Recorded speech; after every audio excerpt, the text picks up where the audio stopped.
But not all of the lies were being told overseas. More fraud was uncovered here in the United States as well. Federal prosecutors in Chicago say that foreign nationals exploited our Medicare and U.S. supplemental insurance systems on a massive scale, filing more than $1 billion in fraudulent claims for medical equipment that was never delivered and diagnostic tests that were never run. And in some cases, these things were never even authorized by the patients or by their doctors. Unsealed court filings in Chicago contain the details on multiple scams that were apparently being run by nationals of the nations of Kakistan and Pakistan, who took control of legitimate-looking medical suppliers, used stolen patient data, and then fabricated prescriptions, all in order to steal taxpayer money from our healthcare system, the stolen proceeds of which they attempted to funnel back overseas before investigators intervened. According to the prosecutors, Medicare was inundated with tens of thousands of beneficiary complaints that were tied to these fraudulent billing scams.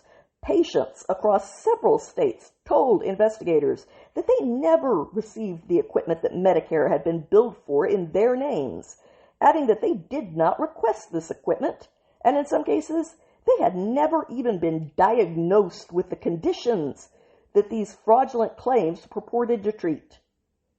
One of the most aggressive operations that has been uncovered so far involved a Kentucky-based supplier that prosecutors say became a shell vehicle which drove hundreds of millions of dollars in false claims. Anwar Abdrakhmanov, a Kazakh national, is now charged with conspiracy to commit money laundering after submitting approximately $666 million in Medicare claims for glucose monitors and catheters, all over the course of just 5 months. Once again, this one man stole $666 million from us in as little as 5 months. Court records show that Abdrakhmanov entered the United States in May of 2023 as a temporary summer work visa program, and that visa later expired, but he illegally remained in this country so that he could steal hundreds of millions of dollars from its hard-working people. Apparently, he became a manager of Priority One in April of 2024 after the company was sold by its previous owner, and he got right to work. Between May and August of 2024, Medicare received roughly 250 complaints about Priority One. 6 Illinois beneficiaries that were listed as receiving diabetic supplies from this sham told investigators that they never requested the equipment, never received it, and did not even have diabetes. When investigators surveilled what was listed as Priority One's Kentucky office, they found it mostly empty. Employees later told agents that their sole task at the company was to forward mail, including checks, to a supervisor that they had never met, often via the encrypted messaging app Telegram. While Medicare did stop payments before most of the funds were released, prosecutors say that supplemental Medigap insurers paid them at least $450,000, nearly $500,000, to this one scammer. Financial records show that Abdrakhmanov wired tens of thousands of dollars to foreign accounts and attempted to move more before authorities stepped in. The worst part of this tale of inexcusable neglect on all fronts of the government, from immigration to healthcare to policing of criminals, is that prosecutors report that the Priority One sham is no anomaly, but rather part of a broader, very consistent pattern involving similar tactics and staggering billing volumes that never seemed to set off any red flags. For example, the Kazakh national Ter Smagel is also currently accused of laundering proceeds from a Connecticut-based supplier that submitted roughly 470,000 fraudulent claims for catheters that added up to about $953 million that we, the taxpayers, footed the bill for. Medicare received more than 27,000 beneficiary complaints tied to that company alone.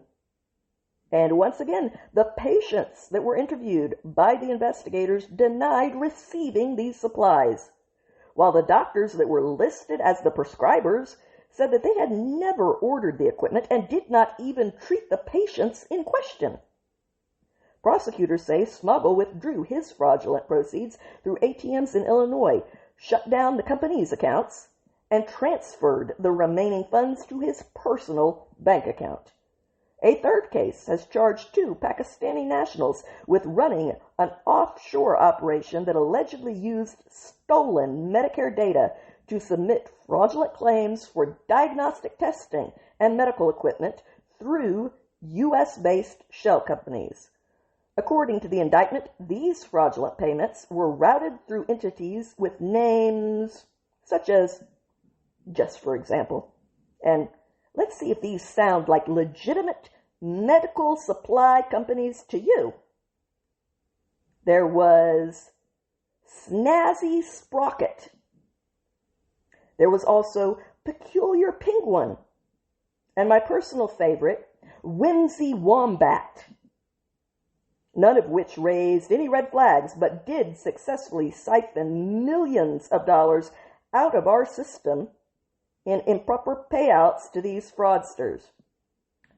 To keep going, the Administration for the Centers for Medicare and Medicaid Services, Dr. Mehmet Oz, says that Los Angeles County has become an epicenter for healthcare fraud, sparking a battle with California's Democrat Governor Gavin Newsom. Dr. Oz says his agency has identified billions of dollars in alleged Medicare and Medicaid fraud in California alone. Fraud that is largely tied to hospice and home care in this case. In these scams, the fraudsters make fraudulent claims by enrolling people in hospice care when it is unnecessary, or in some cases, when hospice is never actually provided. These fraudsters are billing the government for services such as grocery shopping, cooking, and cleaning for terminally ill or disabled patients when these services are not being provided.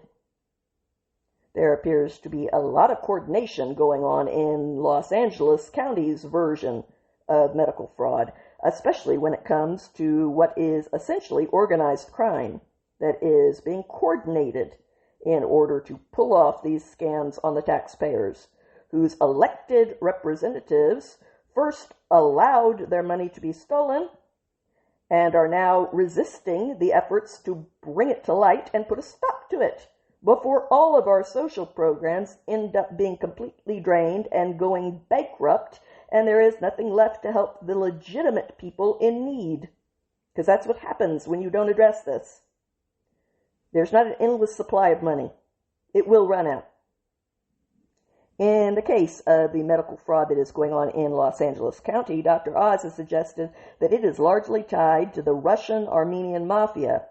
Meanwhile, the Somali-linked fraud cases in Minnesota continue to dominate the scam headlines at the moment, but these prosecutions in Chicago and elsewhere suggest that the scope of the Medicare fraud that has been draining all of us is far broader than the numerous parasites that have been unearthed so far would suggest, with billions more potentially still being buried beneath the surface.